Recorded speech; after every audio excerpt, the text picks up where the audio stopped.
hadn't been for our plantar fasciitis going away, we would never have been able to walk the Camino de Santiago, which is something that changed our lives for the better. If you have ever gotten out of bed in the morning and felt a sharp pain in your heel or on the bottom of your foot, you know the pain of plantar fasciitis.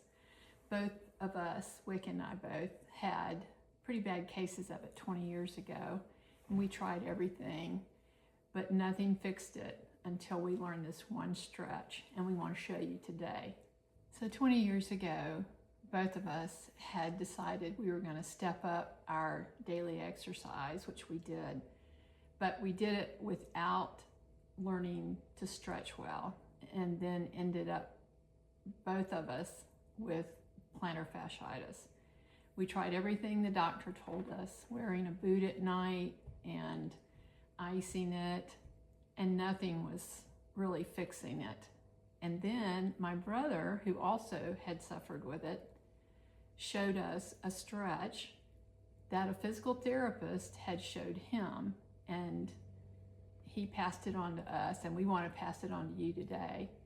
All we know is that this worked, and if it hadn't been for our plantar fasciitis going away, we would never have been able to walk the Camino de Santiago, which is something that changed our lives for the better. Before we show you this stretch, I want to be clear that we are not medical professionals. Everybody is different. Everybody's condition is different. And so before you try this or any other exercise or stretch, you should consult your healthcare professional.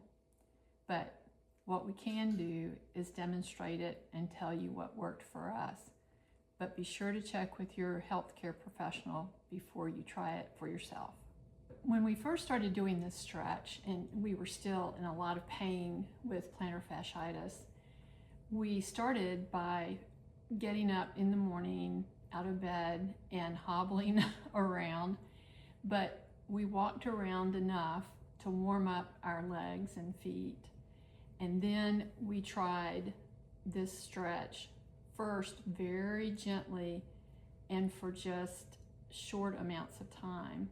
We had to build up the amount of time we were able to do this. Now we could do it for however long we want to, but in the beginning, the plantar fascia was so tight, it was really painful to do this. It took quite a few days of doing gentle, short stretches before we could really embrace doing a longer stretch. So we want to demonstrate this for you now. We don't know if there's a formal name for this stretch. We call it the heel hang stretch. And here's what it looks like. After you warm up, find a step or stair and something you can hold on to steady yourself. Put the ball of your foot on the front edge of the step with just one foot at a time, so all of your weight is on the one foot, and gently start lowering your heel below the level of the step. Hold this for a couple of seconds if you can in the beginning, and then raise back up level with the step and try another couple of seconds, lowering to another couple of seconds. Do this process of warming up, finding a step, and doing this on both feet several times throughout the day. The most important time to do it is right before bedtime.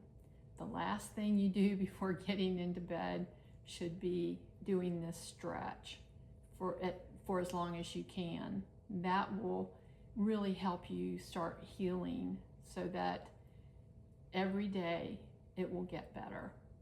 It took us a couple of weeks, but all of a sudden we realized we don't have any more pain from our plantar fasciitis.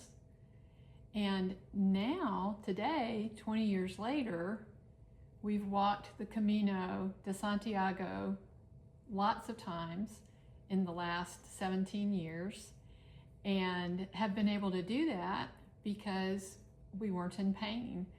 We were healthy and able to be active. So we hope that for you as well. We still do this stretch every day after our training walks. We are warmed up and we do this stretch, and it has helped us maintain our ability to be pain-free and continue an active lifestyle. Here's some tips to help you on your way. Start gently. Don't try to do one full big stretch on the first day you try this. Be sure to warm up first. Do not stretch a completely cold foot. Walk around and warm up your legs and feet. Consistency is everything. Several short stretches throughout the day is much better than stretching one day a week, a big long stretch. You just have to stay consistent every day throughout the day. And the bedtime stretch is the most important, so that you're nice and stretched before you get into bed, where your leg and foot is just immobile for the night. Expect some soreness, especially in the first few days. That is a sign that the stretch is working. But if you feel a sharp pain, stop and consult your healthcare professional. Like I said before, we are not doctors or physical therapists. We're just two people who found something that worked for us and wanted to share it with you. So again, be sure not to take our advice alone, but to consult your healthcare professional before you try this. All we can do is tell you that this worked for us when other things didn't. Drop a comment below and let us know how it goes. We would be very interested to see if this works for you as well. Until next time, we'll say buen camino and happy pain-free walking. See you next time.